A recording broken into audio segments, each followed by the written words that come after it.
Selamat siang para mahasiswa sekalian.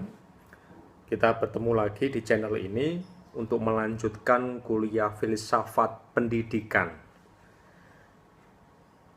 Di pertemuan lalu sudah saya terangkan aliran dalam pendidikan, lalu bab ini kita akan menginjak bab mengenai metode ilmiah.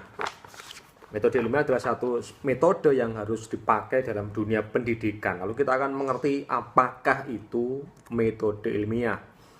Silahkan Anda sambil menyimak video ini, membuka buku Anda, dan nanti kemudian bisa menggarisbawahi atau membuat resume atau berhenti di mana, karena memang ini adalah pendalaman dari apa yang sudah saya tulis dalam buku itu.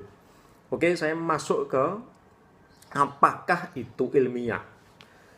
Sudah sekalian, sejak positivisme, sudah saya terangkan ya kemarin apa itu positivisme, sejak Auguste Comte, kata ilmiah ini mendapat pengertian yang baru, mendapat nuansa yang baru. Kalau dulu ilmiah itu ya sesuatu yang dikembangkan menurut ilmunya masing-masing. Misalnya di Yunani kuno, Aristoteles merefleksi filsafat semacam itu ilmiah, memakai metode rasional dan seterusnya. Pokoknya ilmu kalau dikembangkan ya namanya ilmiah. Tetapi kata ilmiah ini menjadi sedikit bergeser maknanya sejak positivisme. Kenapa? Karena ilmiah sejak positivisme selalu dihubungkan dengan percobaan, eksperimen, angka, lalu ada perhitungan matematis. Jadi itulah namanya ilmiah.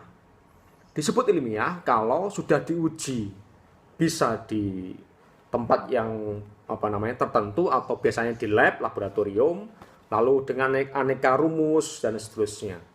Maka jangan heran, kemarin sudah saya katakan ketika saya menerangkan Auguste Comte, fisika, kimia, matematika dianggap ilmu yang paling ilmiah.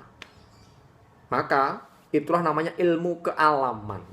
Ilmu yang kemudian bisa di sana ada verifikasi yang jelas, ada hitung-hitungan yang jelas, bisa diprediksi dengan jelas. Itulah namanya ilmiah. Ada langkah-langkah eksperimen dan seterusnya itu. Dan itulah ciri khas dunia dewasa ini, yang namanya dunia yang empiris dan induktif. Apakah itu empiris? Ini menggarisbawahi kemarin empirisme, semuanya harus dialami dengan indera. Jadi metode empiris induktif adalah metode yang hanya mau menerima hal-hal yang tampak oleh panca indera. Jadi jangan ngomong sesuatu yang abstrak, itu tidak bisa diomongkan. Itulah yang harus ditolak dewasa ini, yang mengedepankan metode empiris dan induktif. Masih ingat di kuliah logika, saya kira apa itu induktif, lawan dari deduktif. Jadi segala sesuatu itu baru dianggap benar, nyata, evident, kalau logikanya, rumusnya, prosedurnya itu jelas. Dan kebenaran pun dalam kacamata ini kemudian bisa diuji. Oke, saudara sekalian, Auguste Comte mengatakan bahwa masyarakat semacam inilah namanya masyarakat positif. Jadi kebenaran itu bukan kebenaran metafisis, melampaui fisis, bukan. Jadi kebenaran harus positif, bisa dihitung, bisa dikalkulasi. Jangan heran lalu Comte mengidealkan pengetahuan yang abadi atau pengetahuan yang tertinggi itu adalah pengetahuan matematika. Semuanya menjadi diangkakan. Lalu angka, statistik menjadi dewa dalam alam pemikiran modern. Ilmiah itu seperti itu. Maka penelitian dalam dunia akademis juga di kampus-kampus dewasa ini sangat kental nuansa positivisme. Jadi penelitian baru dianggap valid kalau metodenya semacam itu. Namanya metode kuantitatif.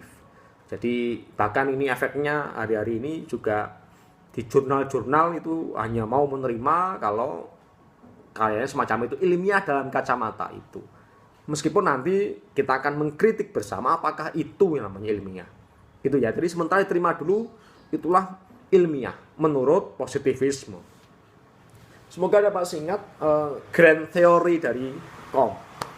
Ada tahap teologis, beralih ke tahap metafisis, yang tadi itu kanak-kanak beranjak ke remaja, lalu taraf dewasa, taraf positif namanya. Di sini ilmuwan mendapat peran yang besar. Oke, saya kemudian bergeser kepada bagaimana efeknya pada agama dan ilmu-ilmu sosial kemanusiaan. Ini harus saya katakan karena Anda di STKIP Widya Yuwana itu kan insan-insan yang nanti akan bergelut di bidang pendidikan, keagamaan. Ilmu-ilmu sosial Anda harus kuasai dan seterusnya itu. Lalu efeknya metode ilmiah semacam ini bagi dunia Anda itu apa? Itu yang mau saya bahas berikut ini. Jadi mohon disadari bahwa dengan pemikiran Comte yang begitu mengagungkan angka, mengagungkan hitung-hitungan positif, lalu peran filsafat, lalu peran agama menjadi terpinggirkan. Ingat tadi bahkan dalam grand teorinya, bahkan yang namanya kaum agamawan itu masih metode orang yang kemudian masih menguasai metode kanak-kanak. Itu kira-kira. Maka Comte mengatakan pemikiran abstrak, metafisis yang sebagaimana ada dalam agama-agama itu juga harus ditinggalkan menuju pada level yang dewasa, yaitu level positif. Sudah sekalian, penelitian kualitatif, ngomong soal kualitas semacam ini kemudian tidak diberi tempat, bahkan diberi label tidak ilmiah. Jadi penelitian agama, penelitian ilmu sosial, humaniora, filsafat itu dalam kacamata Comte, saya ngomong dalam kacamata Comte ya, ini dianggap kemudian tidak ilmiah. Kenapa? Karena kebenarannya abstrak. Sedangkan ilmiah itu harus bisa diverifikasi, angkanya ada, dan kemudian tampak indera, itulah namanya ilmu-ilmu positif. Namanya ilmu pasti, itulah ilmu pasti. Jadi syaratnya adalah empiris, objektif, rasional, sistematis. Itulah syarat-syarat ilmu ilmu positif. Baik, sekarang mari kita kritik. Mari kita kritik ya, supaya Anda bisa lebih paham mengenai ini. Apakah pendapat Comte itu satu-satunya kebenaran? Menurut saya tidak. Menurut saya. Kenapa? Dari sini kita bisa mengatakan bahwa ilmu pasti itu matematika. Karena begitu, itu yang serba pasti. Bisa dihitung. 3 tambah 3 sama dengan 6. 3 kali 3 sama dengan 9. Pasti. Oke ya. Berikut misalnya. Bahkan ketika Anda mau melakukan perjalanan, itu bisa diukur. Ada rumusnya bahkan dalam ilmu fisika. Matematika juga ada. Kecepatan adalah jarak dibagi waktu.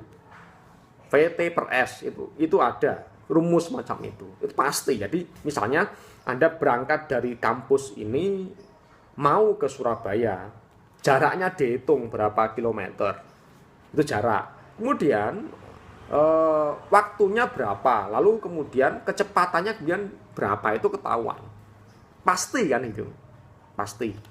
Katakanlah misalnya Anda berangkat dari kampus ini hendak ke Surabaya dengan jarak sekian kilometer, kecepatannya 10 km per jam, Anda sampai jam berapa di sana? Oleh matematika dan fisika itu kemudian menjadi pasti. Namanya ilmu pasti. Bisa di sana sampai jam sekian. Oke, sekarang saya mau kritik. Benarkah itu pasti? Saya bisa mengatakan masih debatable, bisa diperdebatkan juga. Kenapa? Misalnya Anda berangkat dari kampus ini ke Surabaya. Kalau berangkat jam sekian, kecepatan sekian konstan, harus sampai ke sekian, kemudian sampai jam sekian. Pertanyaannya, apa betul yang terjadi semacam itu? Saya kok meragukan. Kenapa? Karena Anda tidak menghitung. Anda ketemu berapa lampu merah, berhenti. Anda ketemu temanmu, berhenti lagi. Anda lapar, berhenti di warung makan. Lihat itu, berapa pemborosan jamnya. Berarti kalau di sana pas jam sekian, ya belum tentu. Gitu loh, kira-kira. Kecepatan mobil apakah terus-menerus konstan? Nggak bisa. Kenapa? Karena suatu kali ketika Anda menjumpai hambatan, Anda loss atau Anda ngebut. Dan setelah itu, kemudian yang terjadi adalah sehingga ilmu pasti pun tidak pasti. Itulah kritik ya terhadap kom. Mengerti ya logikanya dengan demikian? Saudara sekalian, ini menjadi runyam kalau harus Anda terapkan kepada Anda sebagai orang yang berjuang di ilmu-ilmu agama dan ilmu sosial kemanusiaan. Itu efeknya apa? Efeknya kepada sosiologi. Anda dulu orang IPS. Tom sangat mengidolakan hitung-hitungan. Maka jangan heran, sosiologi mesti diajari statistik. Jadi hitung-hitungan, gejala-gejala pun dipositifkan. Jadi ada rumus ini, rumus itu, mean, median, modus, kalau begini, itu ada hitungannya. Maka dengan demikian, itulah yang diidolakan Kom.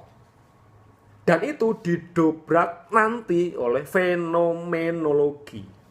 Awalnya oleh Albert Schultz. Schultz mengatakan ilmu sosial bukan meneliti angka. Itu kritik Schultz terhadap Kom.